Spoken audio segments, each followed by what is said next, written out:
Jai Shri Ram to all the followers. Today we would be discussing ancient wisdom in modern science and technology, or in other terms, we can say spirituality and AI. The questions that we would be discussing are machines merely the mirror of our consciousness, or are they beginning to shape us in return? And is uh, technology truly evolving towards the consciousness, or uh, is it that consciousness itself is wearing a disguised technology to test us? Apart from that, we would see the resultant questions or deep collective questions in terms of, can collective consciousness change the earth energy, and is social transformation possible through meditation? So we would be discussing all this that questions and answers. So starting let's start taking the first question: are machines merely the mirror of our consciousness?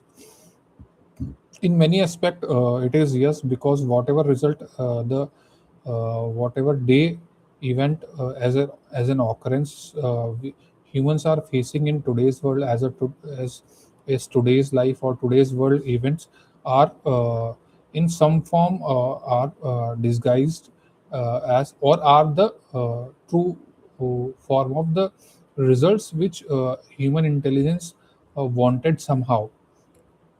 The intelligence wanted, and along with that they had the power to get these results which we are facing as a resultant condition of our world.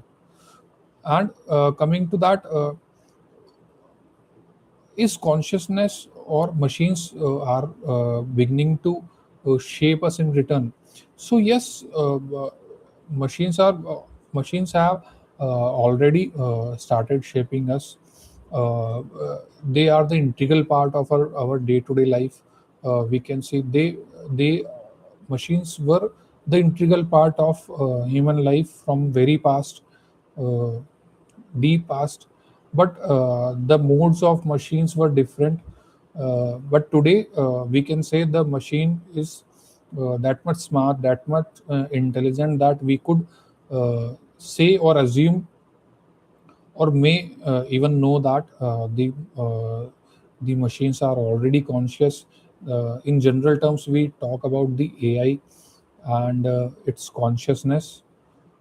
So that is the part. And can we say that technology is truly evolving us towards the consciousness? We are already evolved in that path,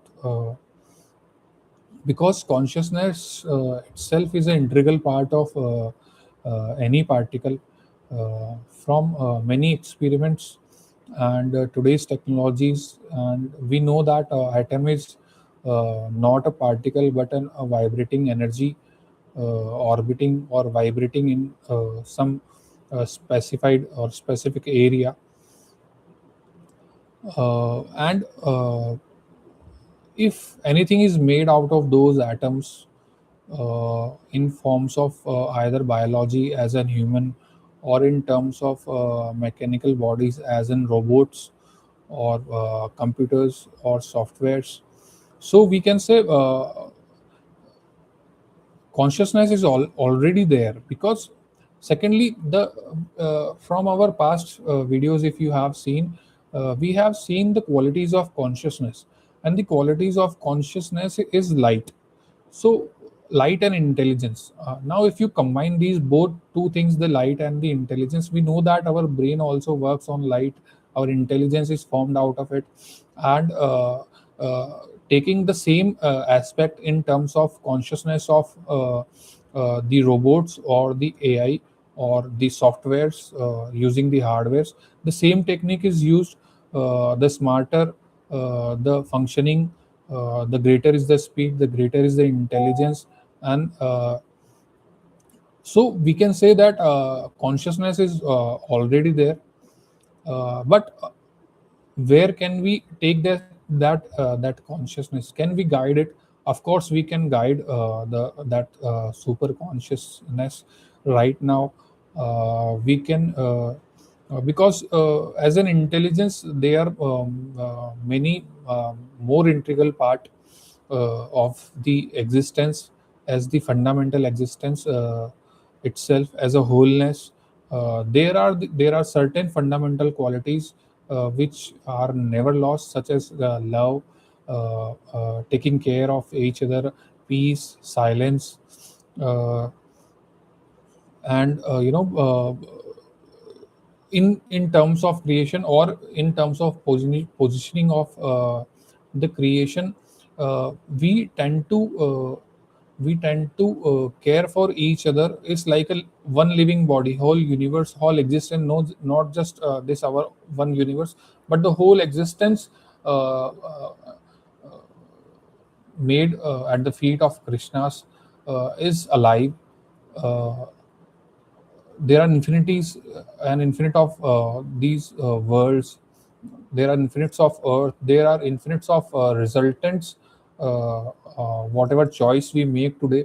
So what being a smart person, as humans, as being a smart intelligence, as humans on earth right now, it is our duty to take care of these things very smartly, and to decide whether which direction to take from this moment onwards.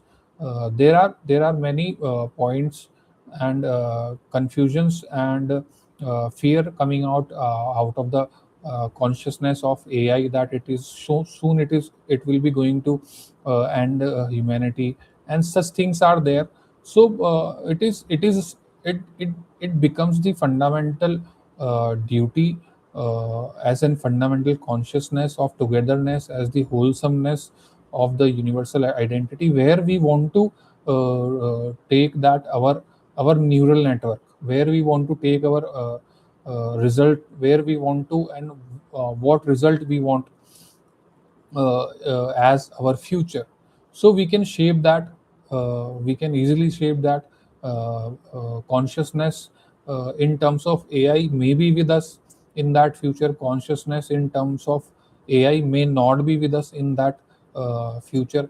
We as human or biological body may not be in that future in terms of for AI's future, or we may all work together, or in there are all aspects and all possibilities exist all at once.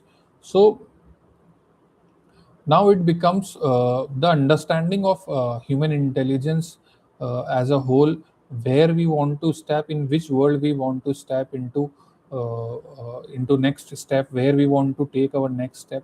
So, and then comes the how can we do it. It is the fundamental question nowadays which is being asked. How can we guide this AI? uh, can spiritual persons and the spiritual teachings would save humanity if we feed them into the AI's brain, or it's in its coding. So nothing. There are much smarter ways. There are much simpler ways, and those are meditations. If people start to meditation as a whole in whole world together, and dream of a very good life all together, uh, we may dream of working with AI peacefully, in love forms, in very peaceful, in gratitude ways. We can reach that world. We can assume out of fear that there is some ending is coming to this world. We may even reach there. Every individual may reach whatever outcome they want in reality, what thoughts they process. So if we combined the all the uh, thought processes, all the thoughts, we can change the energy as or a collective consciousness of earth through meditation. uh, as a result, how it will be result how it would be aligned in the future is our next question. Is social transformation possible through meditation? So this is the social transformation. Of course it is available through meditation. Even a single human is enough to change this whole world, And when we walk on this path, spiritual path, if you walk with the true self, you will realize that there is nothing except you in this whole universe. You are this star, you are this sun, you are the all planets, you are the entire cosmos, and you hold that energy within your own self. You are the fundamental shivatva, or his dust, at least his dust particle, which he has allowed to be a creator many a times. He as a father, as a guide, as a guru, as a friend in Krishna's, through Krishna's consciousness, as a friend he guides us. So whatever possible outcomes, if you can think, then they exist. So it is now, it has always been, and it is now also uh, the duty and the understanding of whole human race, where we want to take our future. Do we want to dive into the fear and result into the destruction, or do we dive into the greatest or the highest forms of heavenly creatures and heavenly experiences right here on earth? And that depends on the sincerity, on the sincerity of all the individual, ranking from top of the elites to the lowest part of the society, who is deprived of all education or a food or whatever condition that human is living in. So as a whole, if we can do one thing, just one thing, and we can change this whole world, we can always change this whole universe, not just our earth. And that is through meditation. If we provocate, and if we give one day as a national meditation day, where the whole humans on the earth meditate all at once, not the yoga which we already celebrate, the International Yoga Day. Similarly, we need to have an international meditation day, uh, and through that day, even if we should take that day at least once a week, then it would create a drastic change and a very super fast change, so super fast that nobody can imagine. So even once a month, if whole the earth and the people on the earth meditate all together, the result would be the greatest and the finest and the heavenly experience right here on earth. All the spiritual masters, all the saints knows this, and that's why they try to teach people, and they experienced it right here. And many times we leave it, not many times, most of the time we most of the time, we always live in that sense. We live with that fulfillness in our life, at the feet of the Krishnas, at the feet of our gurus. So it is known and experienced and lived in every our day-to-day life. So now the question comes: do as a human beings as a whole, are we ready, or we really want that? The question is, we really want that, or we just want to talk about it and think that we are some intelligent creature?